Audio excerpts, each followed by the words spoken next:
Everybody, Brian Good. Welcome to Storm Talk on this Wednesday, and we do have some thunderstorms to discuss. We'll get to that in a second. First off, we've had this mixed layer of clouds, actually a mid-level deck of clouds and an upper layer from blow-off from thunderstorms in the plains from yesterday. Allow for a nice sunrise and will allow for kind of a hazy sky at times today, but still a good amount of heating to take place today to get us up there close to record territory. Here's a look from the visible satellite. Now the sun is up, we're able to get some images, and you can see how there's enough gaps in there, and it's relatively thin that you can still get a decent amount of heating to take place. We'll be keeping an eye on the wind today, because in addition to the warmth, the wind will be a bit of a change, getting gusts now over the 25 mile per hour mark in some areas in Illinois and Indiana. And I'll show you in a map in a second, but overall, the stronger winds will likely take place just northwest of Louisville, and I'll show you the reasoning for that. But here's a wider view of the setup. Got a couple areas of low pressure will be rolling through the plains and dragging cold fronts through.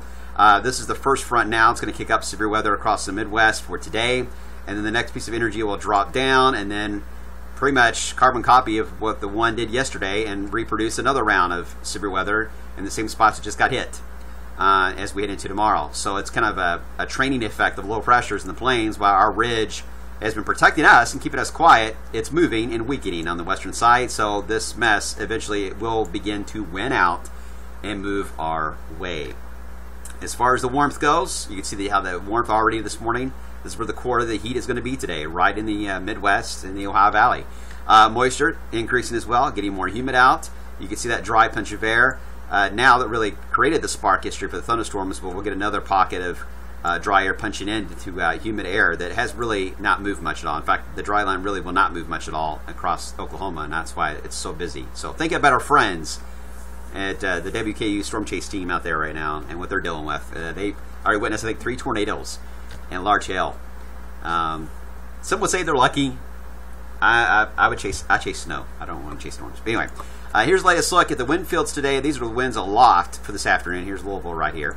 And this is the reason why the winds will be a factor at times today, and some of this can mix down to the surface level. These are very strong winds, but so far the core, you can see where it's going to be. It's going to be tracking across Missouri, Illinois, Indiana, and that's where most of the wind alerts have been for today. All right, so let's talk about later tonight and tomorrow, because today I think we'll get close to 90. It will depend on the cloud cover today. But as we head into Thursday morning, we'll begin to have enough of a trigger with that front being closer to us to start to see some activity begin to pop on the radar. It doesn't have a lot of wind to work with, as I'll show you in a second, but it has some instability. So the focal point for thunderstorms looks to be still across Indiana, and they look to be just similar to this.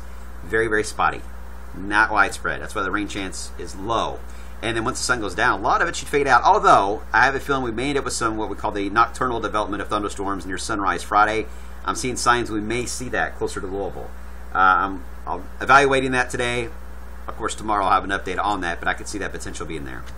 All right, so here's how I'm going to break this down. Each one of these days is looking at the two main factors here when it comes to the severity of these thunderstorms. Wind fields aloft, or the exhaust pipe for these things to survive, and energy for them to work with, or the cape. When you look at the wind fields for tomorrow, there's pockets here and there, certainly a little more focused to the north, but I can see why we have a marginal risk for severe weather out for a good chunk of wave country tomorrow, and it's mainly because of the instability. And again, without a decent tailpipe for these to work with, they pulse up, can produce a damaging wind gust, maybe some hail, and then they collapse and they're over with. And then another one may pop up 2 counties over. And that's kind of the setup we will have for tomorrow. So not everybody will get hit. When you have that kind of a deal, it's hard to time them out for one, other than the heating of the day being the main time. But as far as location, it looks like Indiana has a greater chance than Kentucky, and that's really all we can tell you at this point. So still a potential for a very warm day again tomorrow. For Friday, a little more of forcing going on here, because we will have a front dropping down. So we'll have a little more of a lifting mechanism to work with here to produce thunderstorms. Again, possibly early in the day from the overnight period. And then the heating of the afternoon certainly will be more of an issue of thunderstorms before the front becomes a warm front and begins its northward trek during the night, Friday night into Saturday.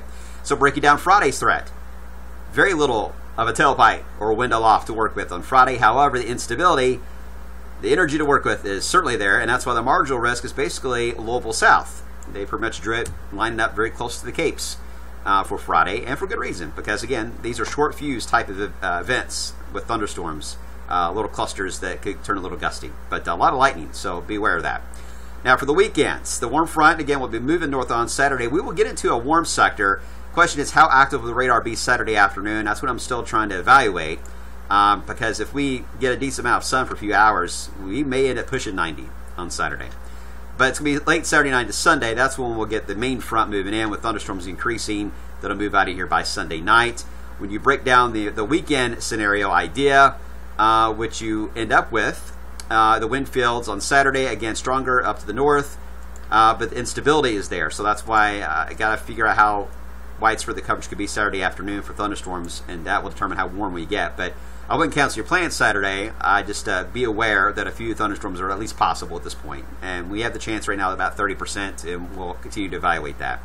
For Sunday, not a lot of wind still, even with the front. This is not very impressive. Instability, even more less impressive, because it's going to be raining so early in the day. It's going to be hard to really gain some ground. So we may not even get, we're not outlooked yet for Sunday with the main front, and we may not get outlooked if the rain hits us too early in the day. That'll keep the instability down a bit. So overall, not a big deal, especially not compared to what the plains are going to deal with the next couple of days. Really, though, I want to stress that even with these little instability thunderstorms that we'll have starting tomorrow and certainly on Friday, we run into more problems sometimes with these downburst winds causing some isolated wind damage issues, and lightning strikes are usually cloud to ground, and power outages, and even in some cases trees get knocked down, and even some house fires can take place. So they can still be dangerous. So I don't want to downplay that the thunderstorms the next few days are going to be harmless. I've witnessed many times where those scenarios end up becoming more of an issue than we have on these outbreak days. So just be aware of that. Just keep the Wave 3 News weather app handy, okay? Let's look beyond this so the next week, because we're seeing a change in the pattern where we're going to get a blocking pattern established again, but this time around we're on the different side of this block. Instead of the hot side, we're on the cool side. And we're going to see one area of low pressure after another just kind of pinwheel around the Great Lakes in eastern Canada. That cuts off the flow from the Gulf of Mexico. All right, so we're not going to get that south wind. It's going to blast its way in here. The Gulf's going to be shut off. And this pattern may get locked in all the way into June. That potential is there. More importantly, how's it going to affect the holiday weekend for Memorial Day? Well, with so much cool air, you already are not balanced out because it is warm. The season is trying to catch up with the calendar here, but you start to cool the air down abnormally, so you create an imbalance and you start to develop some scattered showers with each little wave that rotates through. So the rain chance, I don't think it's going to be every day, but every time a wave passes through, there will be a risk for some showers rotating through here, and yeah, that could take us right into Memorial Day. We'll see how it plays out, but certainly a cooler than normal forecast to end May and likely begin June. We'll see how it looks in the coming days.